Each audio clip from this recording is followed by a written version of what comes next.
All right, thank you for your patience. We are very grateful. Welcome to the Foreign Press Center. We're here for a preview of the visit of President Xi Jinping of China. We have with us Matt Pottinger, who is the Senior Director for Asia at the National Security Council. On his right is Susan Thornton, who's the Acting Assistant Secretary for East Asian and Pacific Affairs at the State Department. They'll each offer opening statements as usual. As usual, I'll moderate a question and answer session. We have a limited amount of time today. We'd appreciate your keeping your questions to one part to allow your colleagues to continue to have opportunities. As you ask a question, please identify yourselves and your outlets. We'll go to our colleagues in New York as appropriate. Thank you for joining us. Welcome, Mr. Pottinger. Hey, thank you very much. Thank you all for coming. I'm Matt Pottinger, at the Senior Director for Asia. As my colleague mentioned, we are going to kick off the first summit between the President of China, Xi Jinping, and President Trump tomorrow down in Mar-a-Lago. This will be the first time that the two have met, and really an opportunity for the two leaders to get to know one another, to talk about bilateral issues and regional issues, and starting with areas of cooperation, but also many areas of difference in the U.S.-China relationship. It's going to kick off tomorrow afternoon. Both leaders will fly into Palm Beach and have a relaxed interaction starting late tomorrow afternoon. Both sides' spouses will be there. They'll have an opportunity to have tea together, meet some of their senior cabinet officials, so to speak, on both sides, and have a dinner. The following day, on Friday, there will be a series of meetings that will go up to and include a working lunch. And those meetings will have a variety of formats. The presidents will have some of their respective senior officials with them to cover a lot of ground. We'll be talking about, of course, North Korea. We'll be talking about trade and the economic relationship. We'll be talking about maritime issues and a variety of other areas of cooperation and areas where we want to cooperate more closely with China. Thank you. Thanks, Matt. Good morning, everyone, or I guess it's afternoon already. Just before we start, I did want to pay homage to a great Washington, D.C. tradition going on right now, which is the Cherry Blossom Festival. So on my way over here today, I noticed all of the trees are out and in bloom, and I hope you'll all get a chance, maybe when you leave here, to go over to the tidal basin and see the most miraculous, kind of beautiful unveiling of all of the cherry blossoms over there. Of course, a gift given to us by the government of Japan back a number of decades ago. So hope you all won't miss that for all of your focus on this upcoming summit. Of course, as Matt mentioned, we'll have the two leaders coming together tomorrow in Florida at Mar-a-Lago. And there's been some discussion about the venue, and I just wanted to note that this is a chance for, as he said, the two leaders to get to know one another. We want to have them establish a good working relationship so that they can, in times of both opportunity and crisis, reach out to one another and have a good rapport. And so I think having the summit down in Florida is a good chance in a more informal atmosphere, more relaxed, for them to have these discussions. That'll be very serious, of course, very important discussions, trying to kick off a good relationship at the outset of this administration, and look for what our priority issues are that we're going to work on, how we're going to address challenges, and how we're going to also talk about some of the areas that the Trump administration and President himself has focused on, like trade problems and challenges in the trading relationship and the investment relationship, and also North Korea, as Matt mentioned. So I think we'll be looking to make it a very constructive and results-based kind of a meeting. We're looking to sort of level the playing field on trade, talk about global challenges, how we can work together But basically, how we can bring home results for the American people out of the U.S.-China relationship. So I think with that, Mark will help us to moderate questions. Thanks very much. Please identify yourselves and your outlet. Please keep your questions to one part so we have opportunities. Let's do Carter in the middle, please, in the white shirt. Thank you. My name's Carter Rice. I'm with the Asahi Shimbun. Just very quickly, I wanted to know which State Department officials were planning on going on the trip, and if you had more insight into why Mar-a-Lago was chosen versus the White House for the venue. Thank you. Yeah, so as for the exact, manifests of planes heading down to Mar-a-Lago, I don't have a lot of detail, but I'll be going. Secretary of State will be going. I'm assuming his chief of staff will be going. His policy advisor will be going. And there are a number of other State Department officials, of course, down there on the ground. Right now we have our entire protocol team down there. Our security teams are down there, and a number of other, of course, officials will be going down. On the reason for the venue choice, I spoke about it a little bit already, and maybe Matt can amplify, but I would just point to sort of the importance of informal kinds of meetings and non-traditional venues, and the role that those have played in the history of U.S.-China relations over time. A lot of our sort of relationship building has always been done at off-site type of venues, and I think we always want to have high-level engagement in the U.S.-China relationship. It's a very important relationship, and it's really broad and wide-ranging, and so we want to be able to establish that kind of good relationship. Let's go to Jennifer in the green, please. Jennifer Chen with Shenzhen Media Group China. We know during the U.S. Secretary of State Rex Tillerson's Beijing visit, he commented, which is most of the past for Xi-Trump meeting, he commented twice about the basing U.S.-China relations on non-conflict, non-confrontation, mutual respect, win-win cooperation, receiving great feedback in China. Will President Trump agree to the same principles or expression in a meeting with President Xi? And yesterday, a senior White House official said U.S. and China have good opportunities in North Korea issues. What was he referring to? Thank you very much.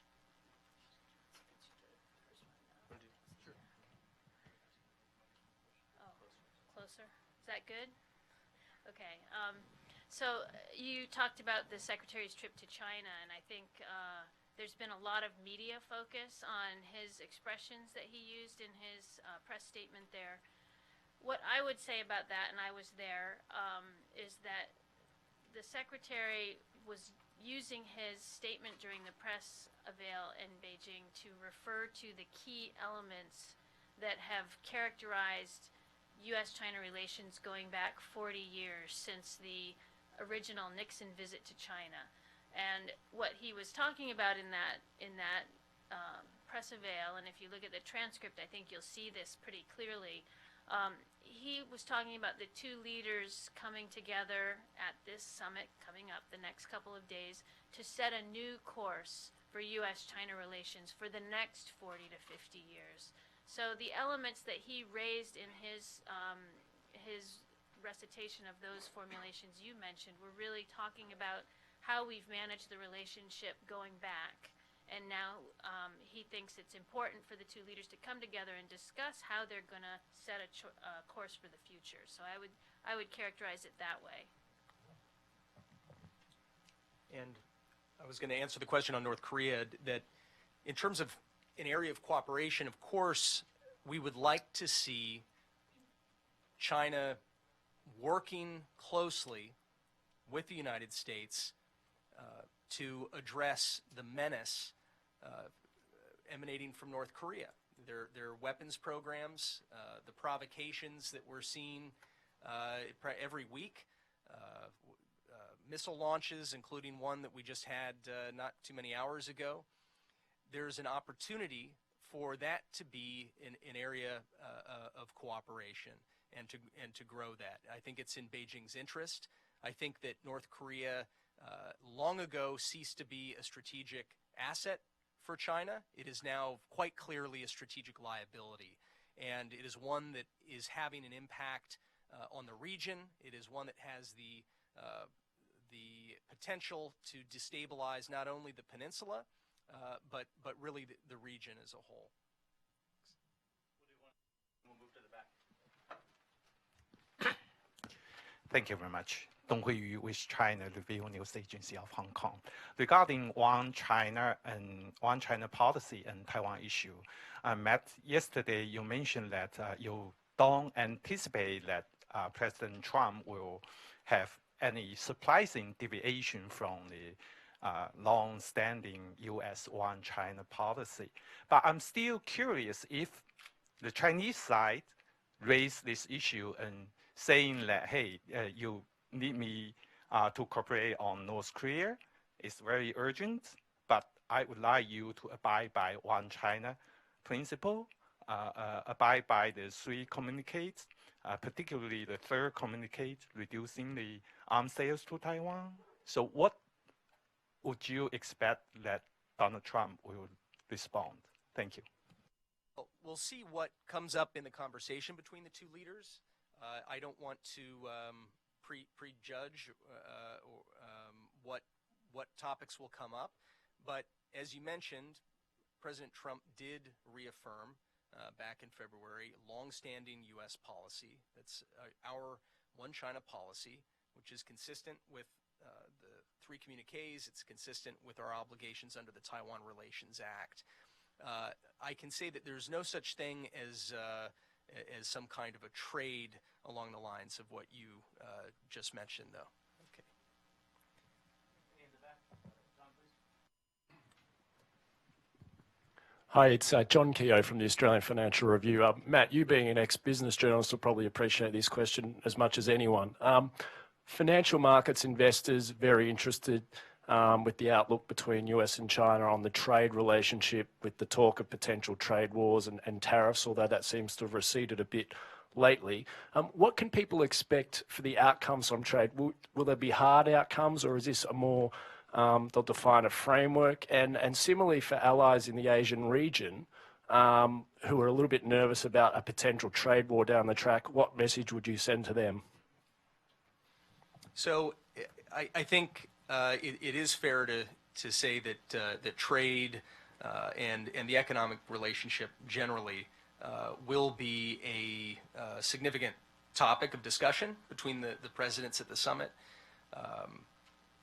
The question of hard outcomes, again, the spirit of this summit is for the 2 to develop a relationship, to really establish a relationship, and to lay out the key concerns that each side has about the relationship, and to then begin moving toward some kind of a formal series of dialogues that will aim to address those issues, as well as areas of longstanding cooperation between the 2 sides. I'll leave it at that for the moment. Yeah. Any more in the back? In the middle, please. We'll go to New York after this question, please. Okay. Yeah, I'm Kyusuk Jang from Christian Broadcasting System from Korea. And my question is actually, yeah, as you mentioned, we need a time for the spare time for the cherry blossom, you know. And so would you possibly can give us that, will there be a press conference after the meeting?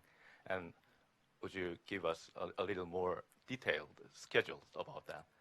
Also, if possible, would you possibly can give us what does that mean when you're saying that the clock has running out? So yeah, if you possible, just give us a little more explanation about that. Thank you very much. Do you want to talk about the schedule a bit? Well, I don't. So I think that, well, I'm not the person to talk about the schedule, but I think that the question came up yesterday about the press arrangements at the Mar-a-Lago summit, and I think probably the best thing to do there, probably neither one of us is the best person to talk in detail about that. So if there needs some further detail on the press arrangements surrounding the summit, probably the White House press office would be the place to get those details. I mean, I was just going to say on the issue that you talked about with regard to North Korea, I think you heard Secretary of State Tillerson. He was in Korea not long ago, made a trip to the demilitarized zone, had a press conference in Korea, and spoke pretty clearly on the issue of where we stand on North Korea right now.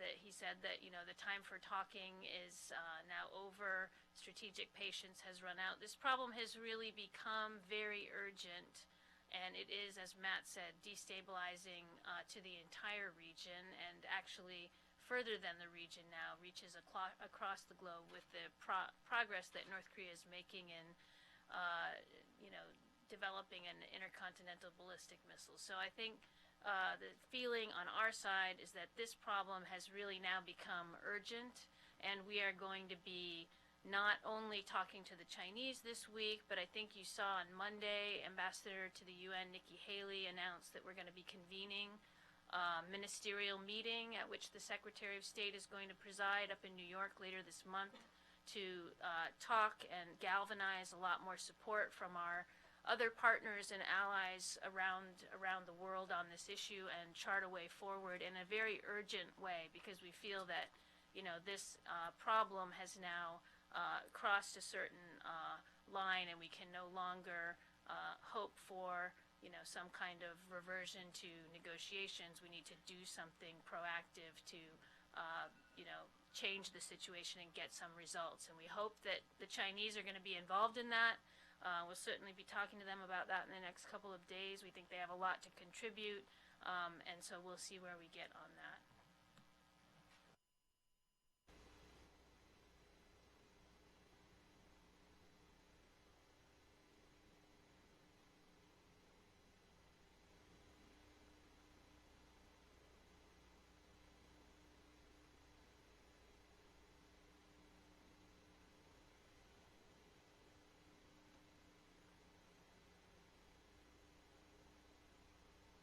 Now, I know you've been serving on this position for years, and can you tell us a little bit different of how do you tell the difference between helping the two administration preparing the meeting with the two leaders? And Matt, we all remember there was a logistical flap last year when President Obama arrived in China, and Trump, the candidate Trump at that time, tweeted out that it's a sign of disrespect and he would have left.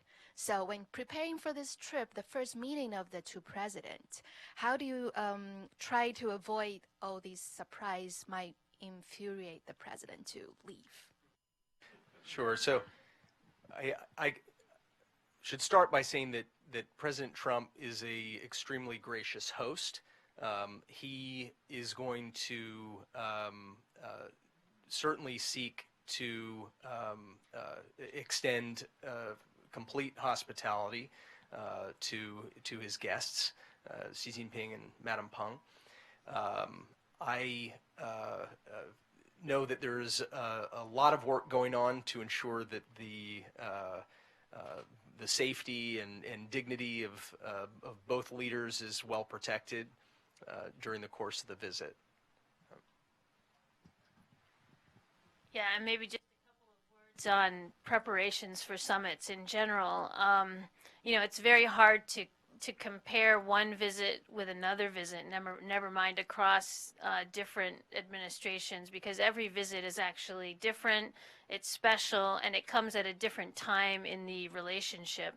So I think this visit is special because it's not in Washington, D.C., it's a more informal meeting. And, you know, with that comes a lot of preparatory work that's being done down off-site in Florida by our, like I said, our protocol teams have been down there for days working together, the Chinese protocol team and the State Department's protocol team, along with White House staff. We've got our security teams down there working with the local police in Florida. So I think that, when it happens in Washington, a lot of these things are all set up already and everybody knows the ropes. But, when you're doing it at a new location, sometimes there are new people that have to be brought into the fold. And I think that's what we're focused on, making sure that all the local officials know what their roles are and how they can be helpful, and that everyone knows sort of what the program is and the president's expectations for a very successful summit. And I'm sure that our teams down there are going to meet that. So Let's take our colleague in New York, please. Yeah, hi. This is Manik Mehta, syndicated journalist. On North Korea, President Trump recently said that the U.S. will go alone against North Korea if China does not cooperate. And Secretary Tillerson issued a very small statement today saying that the time for talk was over and we need action. Could you amplify that? And what exactly does action mean? Do you want to start with the secretaries? Yeah, we have both answered this question over the last couple of days, but I'll just reiterate again. I think on Secretary Tillerson's trip to Northeast Asia, you saw him in his expressions about North Korea and where we are in our policy review clearly express that patience has basically come to an end. We are looking for an action-focused, results-oriented approach, and we are going to be trying to cooperate with other partners and allies in a global coalition, really, to try to solve this problem in an urgent way that we haven't really taken up before. So I think that's the sense that you're getting from Secretary Tillerson's statement today, his statement last night following the latest provocation out of North Korea, the illegal missile launch. And I think also, the sense that, we are really going to defend our allies and our interests in the region. Our commitment to the defense of South Korea and Japan is ironclad, and that we will do whatever is necessary to ensure that we're going to maintain security in that region, and that we're going to be very serious about pursuing a solution to the illegal North Korean weapons programs. Time for our last question here in the... Thank you. Marikoto Freitas from Kyodo News. I wanted to ask about secondary sanctions. Would you be able to tell us whether the President or the Secretary of State will be discussing this issue at the summit? And if that's the case, what do you expect the outcome to be? And how ready are you to implement secondary sanctions? Thank you. Sure. So I'm not going to go into the specifics of our approach on North Korea, but I will say that this is going to be an early topic of conversation during the summit, and we will not sort of broadcast talking points of the president in advance. But of course, the question of sanctions generally is very much a live one. It's an operative issue because the situation is really boiled down to one of having to apply more pressure. And economic pressure is something that China has the ability to bring to bear in a way that no other single country can. So for that, thanks. Okay, I think that concludes our briefing. Thank you for joining us. Thank you for your patience with the adjustment.